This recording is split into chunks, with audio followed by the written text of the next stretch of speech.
Morning, guys. We're on Colossians chapter 1 verse 20. We haven't had one for a week now. I think the last one was on Friday last week, and I've been away, still away, but I thought I'd just do one to keep the continuity.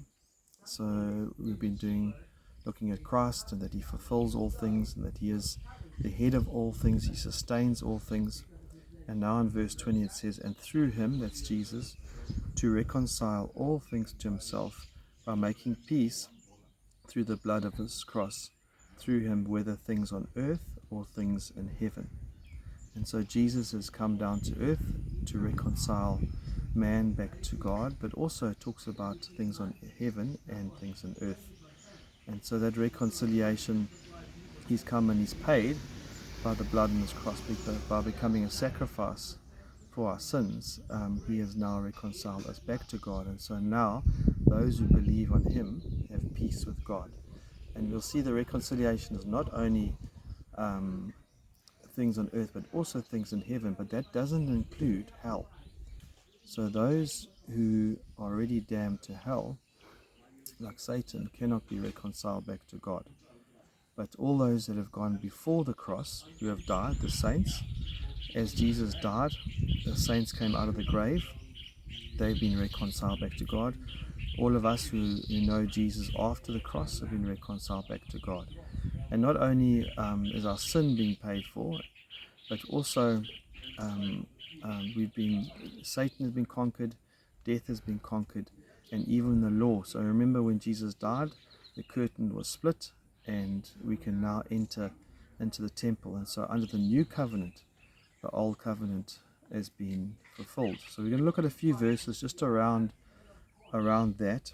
In Ephesians 1 verse 10, it talks about this thing of all things again. And so it's all encompassing. One of the big things of Colossians is the sufficiency of Jesus.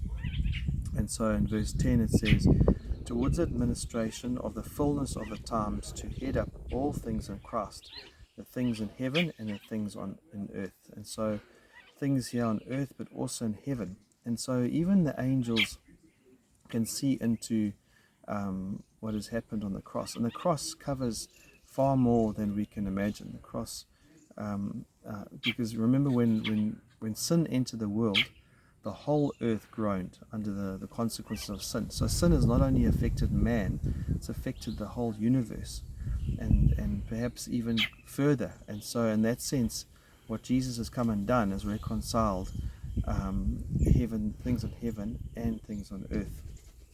In Romans 8 verse 20 it talks about that. For the creation was subjected to futility, not willingly, but because of him who subjected it, in hope that the creation itself will be set free from its bondage to corruption and obtain the freedom of the glory of the children of God. So one day there'll be, like we spoke of in Revelation, the previous book we did, that there'll be a new heaven, new earth, and so creation itself will be restored. It's been in a bondage. It's now groaning under the consequence of sin, but because of what Jesus has done, there'll be a restoration. And so there's two aspects we're looking at. We're looking at a current who we are in Jesus now, and also the fulfillment of what's to come in the future events where Satan is finally cast and put into hell forever. So Satan is defeated on the cross now, but that comes in fruition later. Just like we are sinless now, but ultimately the sin is dealt with when we're glorified and taken to heaven. So Colossians 2 verse 15, there's two key verses that talk about what has happened on the cross and the peace that we have with Christ. And the one is regarding Satan being conquered, and the one is regarding the law being conquered. Both Colossians 2:15, that's regarding the Satan, and Ephesians 2:15 regarding the abolishment of the law. So Colossians 2:15, disarming the rulers and authorities, he has made a public disgrace of them, triumphing over them by the cross.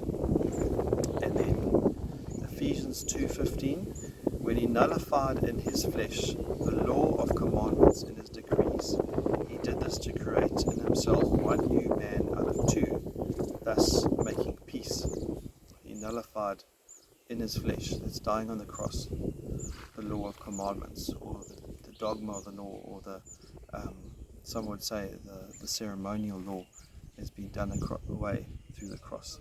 And so in all things again, Christ has conquered all.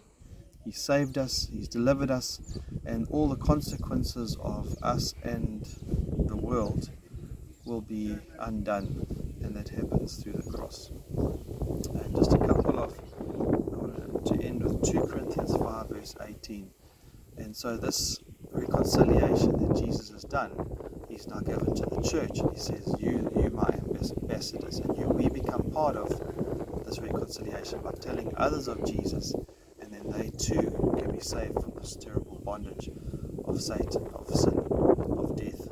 2 Corinthians 5 verse 18 says, and all these things are from God, who reconciled us to Himself through Christ, and who has given us the ministry of reconciliation. And so we take the same message and we present it to others, and if they accept Christ, they too will be reconciled, and they too will be delivered from Satan, from death, from sin, and they too will one day be glorified and be with Christ forever in heaven. So trust you a wonderful day. God bless.